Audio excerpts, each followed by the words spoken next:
గురూజీ 72 గంటల్లోనే ఫోన్ లోని అద్భుతమైన జ్యోతిష్య పరిష్కారం చూపిస్తారు. నమ్మండి, నమ్మకపోండి, ఇది నిజం. శ్మశాన కాళి రుద్ర చౌడీదేవి ఆరాధకులు నంబర్ 1 వశీకరణ స్పెషలిస్ట్. గురూజీ మనిషి పుట్టుక నుండి చనిపోయే వరకు వచ్చే అన్ని క్లిష్టమైన సమస్యలకు పరిష్కారం ఇక్కడ లభిస్తుంది. విద్య, ఉద్యోగం, వ్యవహారం, స్త్రీ ప్రేమ, పెళ్లి, సంతానం, స్త్రీ పురుష వశీకరణం, భూవశం, భార్యాభర్తల కలహాలు, కోర్టు సమస్యలు, విడాకుల సమస్యలు, చేతబడి, అప్పుల బాధ, ఇంకా మీకు ఎలాంటి సమస్యలు ఉన్నా 72 గంటల్లోనే శాశ్వత పరిష్కారం చేయబడును. ఓం శ్రీ గణేశాయ నమః. శ్రీ సరస్వత్యై నమః. శ్రీ పాదవల్లభ నృసింహ సరస్వతి. శ్రీ గురు దత్తాత్రేయాయ నమః. వక్రతుండ మహాకాయ కోటి సూర్య సమప్రభ నిర్విఘ్నం కురు మే దేవా సర్వకార్యేషు సర్వదా. ఓం అసాధ్య సాధక స్వామి అసాధ్యం తం కిం వద రామదూత కృపా సింధు మత్ కార్యం సాధేన ప్రభు. ప్రేక్షక మహాశయులందరికీ నమస్సుమాంజలు. ఈ జూన్ మాసం, ఈ జూలై నెలలో ఆయుష్, ఆరోగ్యాన్ని, ఐశ్వర్యాన్ని ఇవ్వాలని ఆ భగవంతుణ్ణి మీ తరపున కూడా నేను ప్రార్థిస్తున్నాను. మీకున్న కష్టాలన్నీ తొలగాలి, ఆనందంగా ఉండాలని మనసా వాచా ప్రార్థిస్తున్నాను. ఈ కార్యక్రమాన్ని మొదలు పెడుతున్నాను. కర్కాటక రాశి. పునర్వసు నక్షత్రం 4వ పాదంలో జన్మించిన వారు, పుష్యమి నక్షత్రం 1, 2, 3, 4 పాదంలో జన్మించిన వారు, ఆశ్లేష నక్షత్రం 1, 2, 3, 4 పాదంలో జన్మించిన వారికి ఈ కర్కాటక రాశి యొక్క ఫలితాలన్నీ తప్పకుండా మీకు వర్తిస్తాయి. మరి నక్షత్రం తెలియని వారు ఇబ్బంది పడవలసిన అవసరమే లేదు. మీ పేరులో మొదటి అక్షరం హీ గాని, హూ గాని, హే గాని, హో గాని, డా గాని, ఓ, డి, డు, డే, డో అనే అక్షరములు మొదటిగా కలవారు తప్పకుండా ఈ కర్కాటక రాశిని చూసుకోండి. తప్పకుండా ఈ ఫలితాలన్నీ కూడా మీకు వర్తిస్తాయి. ఇవన్నీ కూడా గోచార రీత్యా జరిగేటువంటి ఫలితాలు. కర్కాటక రాశి వారికి మిశ్రమ ఫలితాలు సూచిస్తున్నాయి ఈ జూలై మాసంలో. వ్యాపారాలన్నీ కూడా జాగ్రత్తగా చూసుకోండి, అద్భుతమైనటువంటి లాభాలు వస్తాయి. లేకపోతే నష్టపోతారు, నమ్మిన వాళ్ళే మోసం చేస్తారు. వ్యాపారంలో జాగ్రత్తగా ఉండండి. భాగస్వాములతో మరీ జాగ్రత్తగా ఉండండి. వ్యాపారాల్లో బంధువర్గం వారితో కొంత వివాదాలు వచ్చేటువంటి సూచనలు కనిపిస్తున్నాయి ఈ కర్కాటక రాశి వారికి. ఈ జూలై మాసంలో వస్తువులు కొనుగోలు చేస్తారు, అద్భుతంగా ఉంటాయి. కొత్త కొత్త వస్తువులు కొనుగోలు చేస్తారు.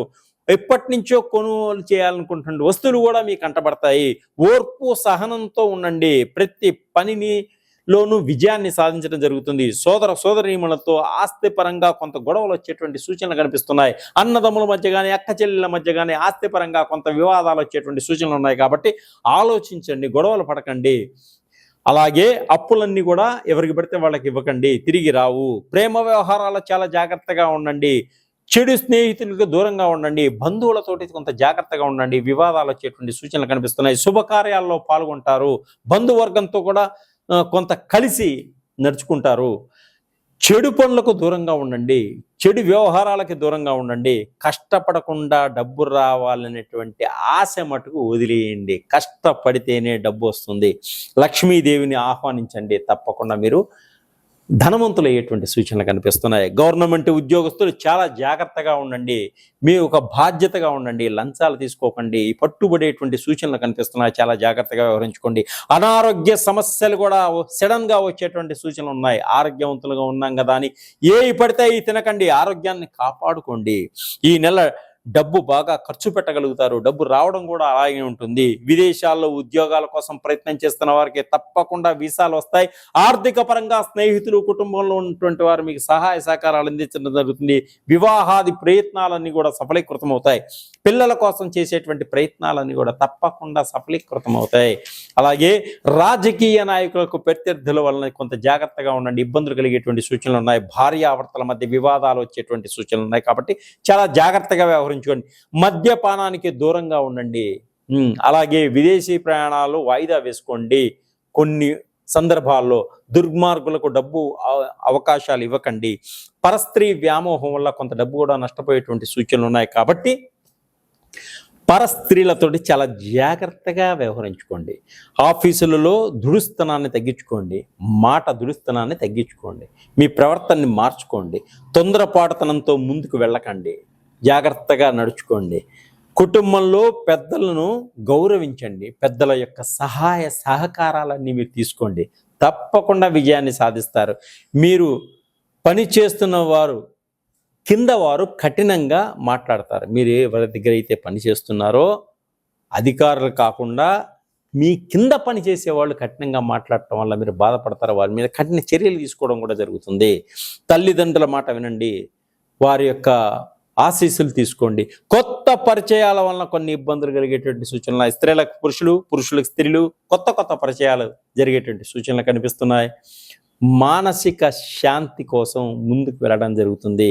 ఇంకా మీరు ఆర్థిక పరంగా ఎదగాలనుకున్నా, కుటుంబ పరంగా బాగుండాలనుకున్నా, రాజకీయ పరంగా ఎదగాలనుకున్నా మీరు నవగ్రహాలకు పూజ చేసుకోండి, వారాహి అమ్మవారిని దర్శనం చేసుకోండి, పేదలకు, ముసలి వాళ్ళకి, కుంటి వాళ్ళకి, గుడ్డి వాళ్ళకి మీకు తోచిన విధంగా సహాయం చేయండి. అద్భుతమైనటువంటి రిజల్ట్ వస్తాయి.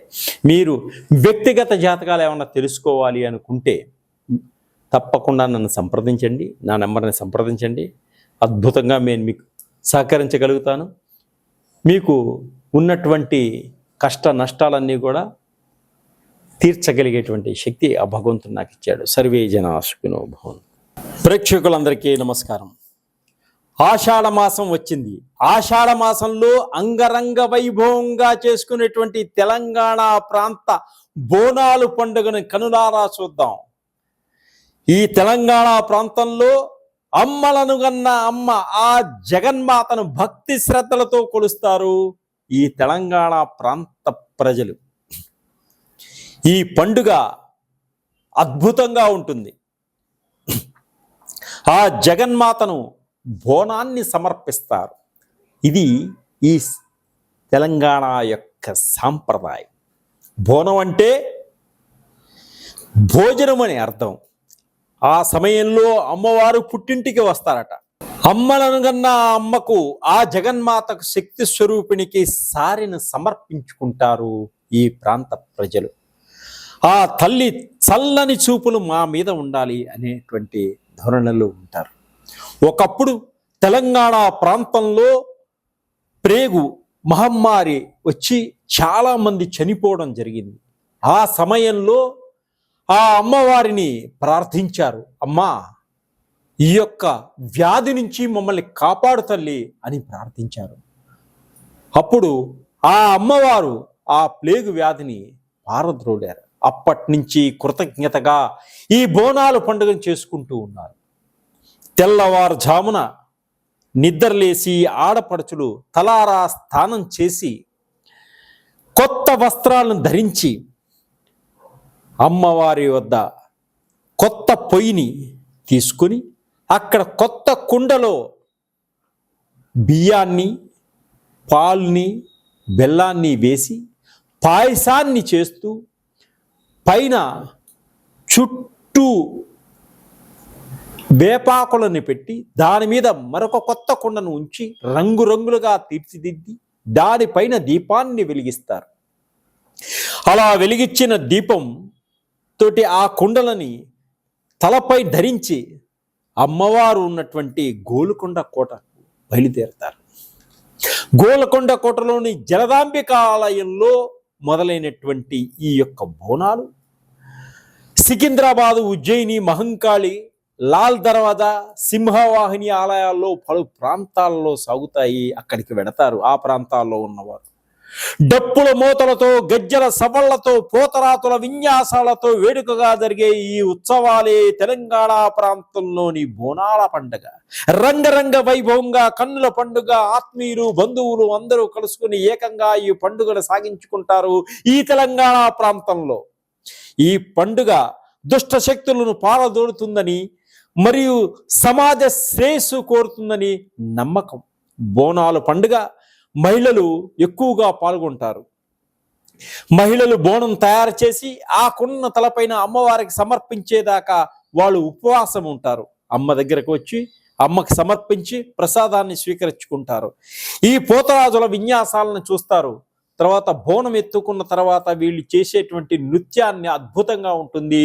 ఈ బోనం ఎత్తుకున్న వారి యొక్క నృత్య సముదాయం డప్పుల చప్పుళ్ళ యొక్క నాదానికి అడుగులు వేసుకుంటూ అంబాబై వై నాదే అనుకుంటూ రకరకాల జానపద గేయాలతోటి విన్యాసాలు చేసుకుంటూ అందరి మనసును ఆహ్లాదకరాన్ని పరుస్తూ ఉత్సాహంగా ఉల్లాసంగా ముందుకు సాగుతుంటారు. శివశక్తి విన్యాసాలతోటి డప్పుల చప్పులతోటి ఈ ముందుకు సాగుతూ ఉంటారు ఈ ఆడపడుచులు. హైదరాబాద్లో సికింద్రాబాద్లో జరిగేటువంటి జాతరల్లో భవిష్యవాణిని కూడా తెలుసుకోగలుగుతారు వీరు. అలాగే నెల రోజుల పాటు సాగే ఈ బోనాల పండుగ ఆనందదాయకంగా ఉంటుంది, కన్నుల పండుగ ఉంటుంది.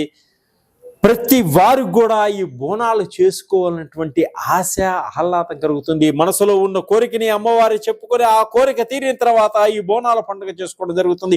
ఇది తెలంగాణ ఆచారంగా సాంప్రదాయంగా ఉంటుంది. ఇది బోనాల పండుగ.